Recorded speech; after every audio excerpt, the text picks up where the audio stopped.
Ya, mungkin tim screen akan memutarkan khotbah hari ini.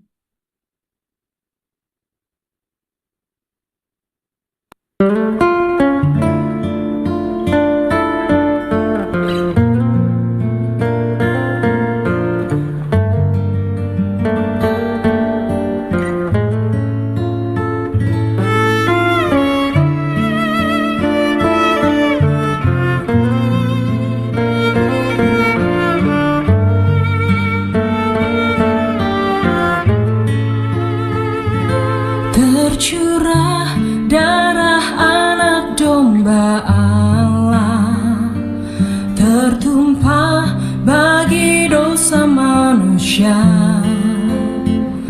Salibnya bukti kasihnya sempurna, menjamah hati berbeban berat dan yang berputus asa.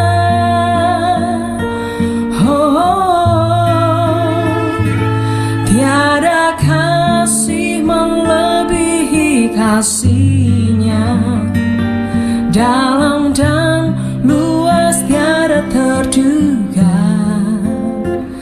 Salibnya bukti kasihnya yang kekal, memulihkan jiwa yang terluka, ampuni kesalahan.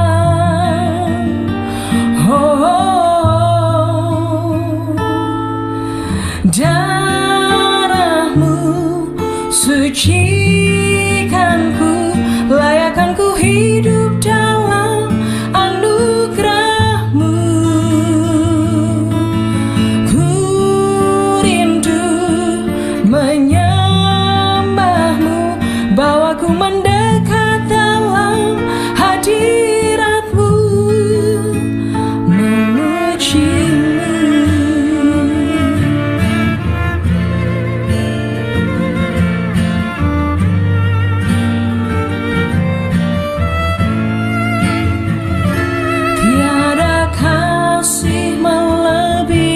Kasihnya dalam dan luas tiada terduga. Salibnya bukti kasihnya yang kekal, memulihkan jiwa yang terluka, ampuni kesalahan.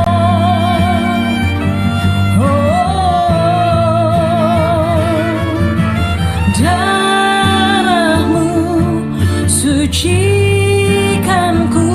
layakkanku hidup dalam anugerahmu.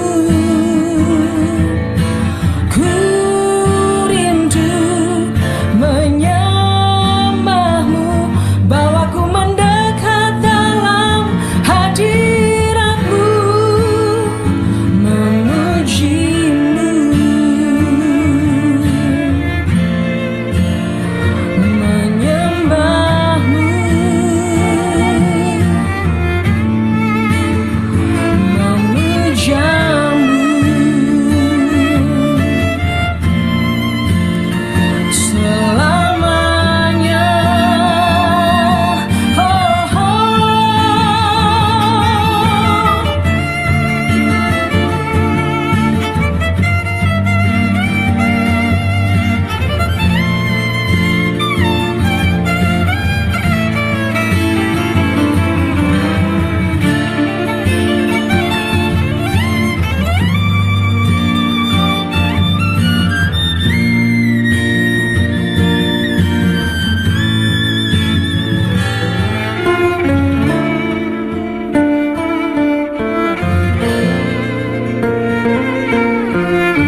Haleluya, Shalom Bapak Ibu Saudara yang saya kasihi.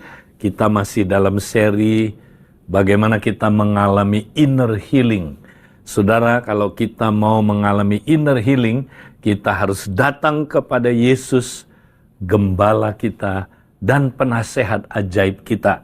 Ketika kita datang kepada Dia lewat komunitas, saudara, maka kita bisa mendengarkan suaranya. Nah, saya percaya, saudara, kalau kita adalah domba-dombanya Allah, maka kita pasti akan bisa mendengar suara Tuhan. Nah, saudara, kalau kita tidak bisa dengar suara Tuhan, berarti ada penghalang-penghalang yang menyebabkan kita tidak dapat mendengar suara Tuhan. Nah, saya ingin menyampaikan, saudaraku, apa penghalang-penghalang dalam kita mendengar suara Tuhan.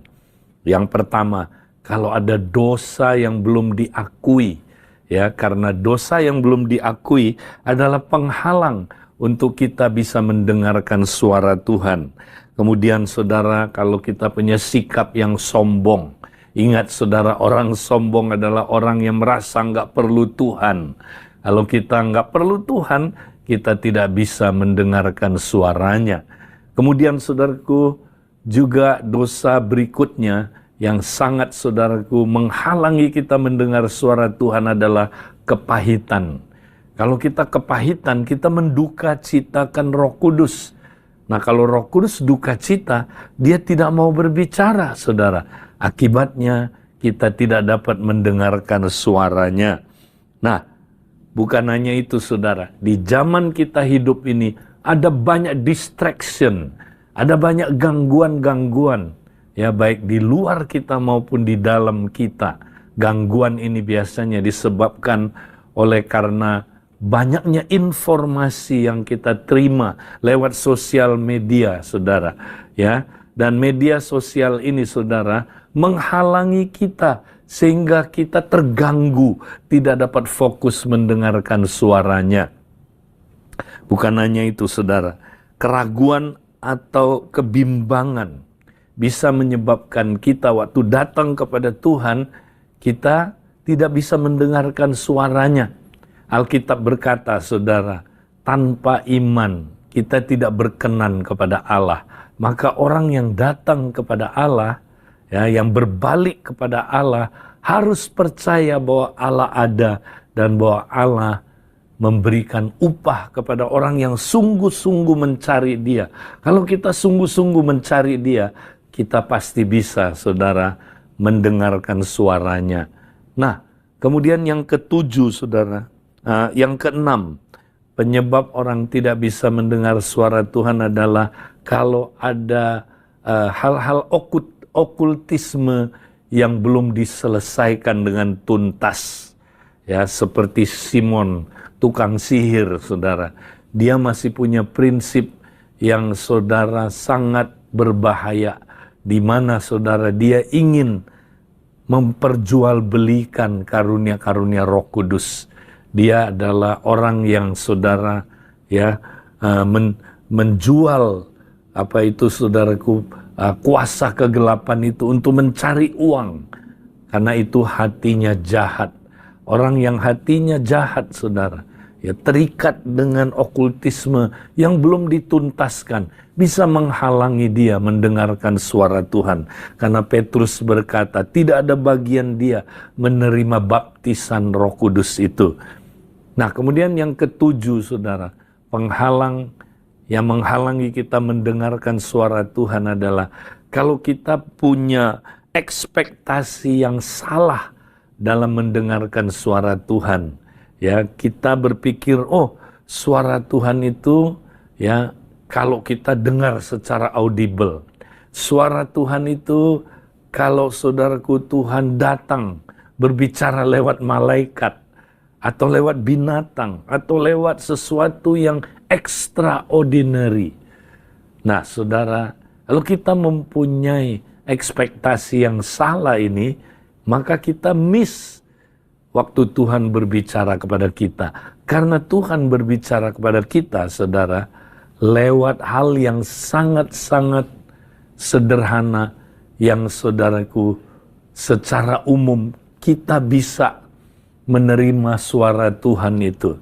Ternyata, saudara, kalau kita baca di dalam Amsal 4 ayat 20-21, nah, Tuhan itu berbicara kepada kita, saudara, itu paling umum, Ya, lewat apa, saudaraku? 3 macam indera rohani kita. Dia berbicara kepada kita lewat telinga rohani kita. Bagaimana caranya dia memberikan kata-kata kepada kita. Makanya ada 2 karunia Roh Kudus yang disebut sebagai perkataan. Karunia perkataan hikmat, karunia perkataan pengetahuan. Jadi ketika kita datang sama Tuhan, saudara, ya, kita bertanya kepada Sang Penasehat ajaib kita, seringkali dia berbicara kepada kita sederhana sekali lewat telinga rohani kita. Dia memberikan kata-kata yang spontan, yang tidak kita analisa, tiba-tiba muncul di dalam, saudaraku, pikiran kita. Misalnya, ya, tiba-tiba muncul kata, ya, saudaraku, di dalam kandungan misalnya, atau trauma, atau dibully dari masa kecil, atau saudara, ya, kita ditolak, dibenci, dibuang, ya, dia bisa, saudaraku, berbicara lewat kata-kata, bisa 1 kata, 2 kata, atau 3 kata, dan jarang, ya, lebih dari 3 kata, ya, saudara. Itu kata-kata yang memberikan kepada kita pengetahuan yang tidak bisa kita pelajari, saudara. Yaitu pengetahuan yang supra alami diberikan oleh Roh Kudus kepada kita. Nah, kadang-kadang, saudara, seperti yang Sulaiman atau Salomo alami ketika 2 orang ibu sedang rebutan anak, ya. Nah, yang mana yang adalah ibu sejati dari anak ini? Tiba-tiba muncul kata apa, saudara? Belah anak ini jadi 2. Wow, ya. Maka waktu Salomo mengatakan, oh, kalau begitu anak ini kita belah 2 aja, langsung ketahuan siapa ibu yang sesungguhnya. Ibu yang sesungguhnya bilang, oh, jangan, biarkanlah anak ini diberikan kepada dia. Jangan dibelah jadi 2. Tapi ibu yang palsu, saudara, langsung berkata, oh ya, nggak apa-apa, belah aja jadi 2 biar adil. Aha, ketahuan. Saudara, jadi karunia perkataan hikmat itu, ya, disampaikan, ya, berupa kata-kata yang tiba-tiba muncul, didengar oleh Salomo, saudara, di telinga rohaninya. Nah, jarang Tuhan berbicara pada kita lewat telinga jasmani atau suara yang audible. Ada orang bisa mendengarkan suara yang audible, tapi tidak semua orang bisa mendengar suara yang audible. Nah, itu hal pertama yang Tuhan berikan, ya. Dia berkomunikasi kepada kita lewat, saudara, telinga rohani kita. Dia memberikan kata-kata kepada kita. Nah, cara kedua Tuhan berbicara kepada kita adalah lewat apa, saudara? Lewat mata rohani kita. Bagaimana caranya? Dia memberikan penglihatan atau gambar-gambar. Pada waktu Roh Kudus dicurahkan, dikatakan anakmu laki-laki dan perempuan akan mendapat penglihatan-penglihatan. Jadi, saudaraku, Roh Kudus bisa memberikan penglihatan, ya, kepada mata rohani kita, sehingga kita bisa melihat sesuatu. Ya, sesuatu itu bisa saja berupa gambar atau berupa video peristiwa masa lalu. Banyak sekali di dalam inner healing ketika kita berdoa, Yesus memberikan kita, saudara, penglihatan masa lalu ketika kita pernah dibully, disakiti, dilukai, ya, mungkin pada waktu itu, saudara, oleh seseorang yang kita sudah lupa, tapi peristiwa itu bisa dimunculkan oleh Roh Kudus, saudara, sehingga kita bisa melihat, ya, bukan hanya luka-luka kita, tapi campur tangan Allah di masa yang lalu. Saudara, Tuhan bisa berbicara lewat, ya, lewat mata rohani kita dengan memberikan gambar atau penglihatan. Bisa juga, saudara, Tuhan berbicara lewat intuisi kita atau perasaan rohani kita, ya. Sehingga waktu kita saudara bertanya, ya tiba-tiba kita tahu di hati kita telah terjadi penolakan waktu kita ada di dalam kandungan. Tiba-tiba saja saudaraku muncul ya sebuah keyakinan, ya sebuah saudaraku intuisi kita ngomong, impresi kita berbicara, dan waktu itu kita tahu telah terjadi sesuatu. Nah, saudara, ini adalah cara Tuhan berbicara pada kita. Mari saudara, kalau begitu kita mau saudaraku terus ya mengalami kesembuhan batin. Bagaimana saudara? Ya, kita masih ingat saudara, pertama-tama kita mesti sadar dulu apa yang menjadi asap dalam problem hidup kita, saudara. Asap itu adalah gejala luar. Nah, coba kita sharing di dalam kompak kita, ya, apa gejala luar yang sangat mengganggu kita, ya, saudara, yang sangat saudaraku membuat kita ya terikat, tersiksa. Apakah marah-marah, ketakutan, tidak aman, minder, atau ada kontrol, ada kodependensi, atau ada adiksi dalam hidup kita. Nah, kita ceritakan kepada teman kita di kompak, ya. Kemudian teman kita membawa kita untuk datang kepada Kristus Sang Penasehat Ajaib. Kita tanya aja, misalnya kalau kita marah, Tuhan, kenapa aku suka marah-marah?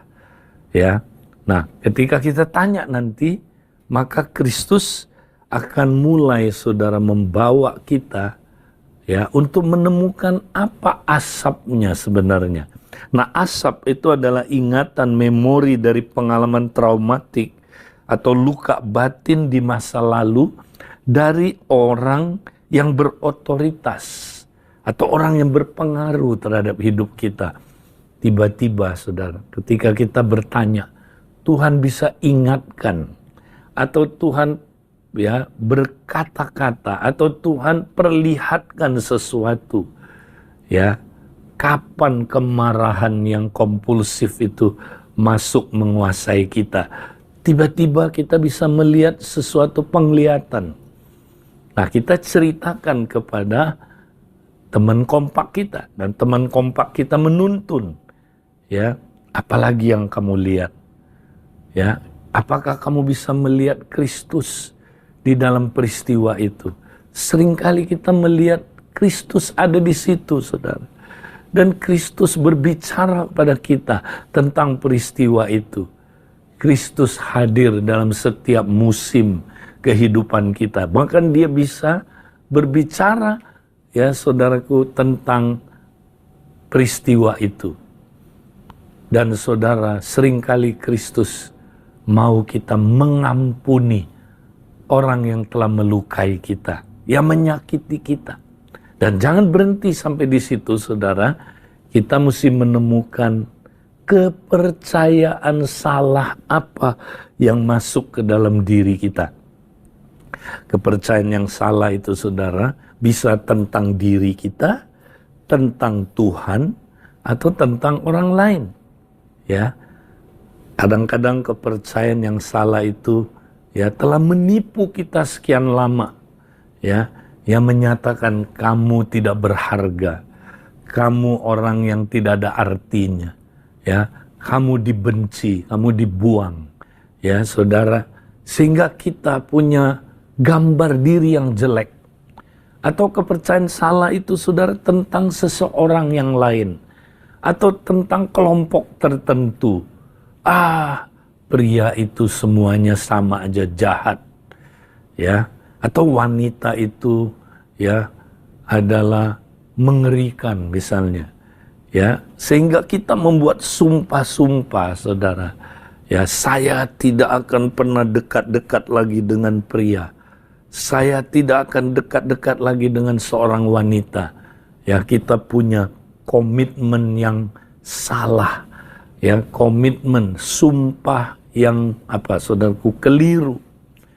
Nah, itu perlu dibatalkan sumpah itu. Kepercayaan yang salah itu perlu dirubah menjadi kepercayaan yang benar. Kristus selalu akan membongkar kepercayaan yang salah dan menggantikannya dengan kepercayaan yang benar. Nah, bisa saja kepercayaan yang salah itu tentang Tuhan. Tuhan. Ya, dia juga namanya Bapa. Dia jahat. Dia Bapa yang jahat. Bapa yang gak bisa dipercaya. Saya tidak akan pernah dekat-dekat dengan Allah Bapa. Ya, saudara, nah, itu sumpah-sumpah yang kita buat. Ya, untuk melindungi diri kita karena kita takut ya berjumpa dengan pribadi yang mengerikan, yang saudaraku melukai kita. Nah, kita mau saudaraku, kita mengalami kemenangan, ya. Dan kalau saudara, ya, bahan bakarnya nggak ada lagi, saudara, ya, maka setan tidak bisa lagi, saudara, memicu, ya. Dia tidak bisa memantik api lagi. Kalau tidak ada bahan bakar, biar apinya, saudaraku, dipantik, tidak akan nyala. Ya, dan kalau tidak ada api, tidak ada asap. Tidak ada bahan bakar, tidak ada api. Tidak ada api, tidak ada asap. Ya, tapi kalau bahan bakarnya ada, kepercayaan-kepercayaan salahnya ada, maka ketika dipicu oleh sebuah peristiwa, ya, oleh barang, oleh saudaraku, orang tertentu atau situasi tertentu, maka langsung ya terjadi kebakaran. Ya, maka bahan bakarnya mulai disulut dengan api, muncul asap, saudaraku. Nah, jadi saudara, mari kita bereskan, saudaraku, bahan bakar dan apinya. Pasti asapnya nanti akan hilang. Nah, itulah yang Tuhan mau kita terus praktekkan di dalam inner healing ini. Saya dorong saudara terus makin semangat melakukannya. Tuhan memberkati. Ya,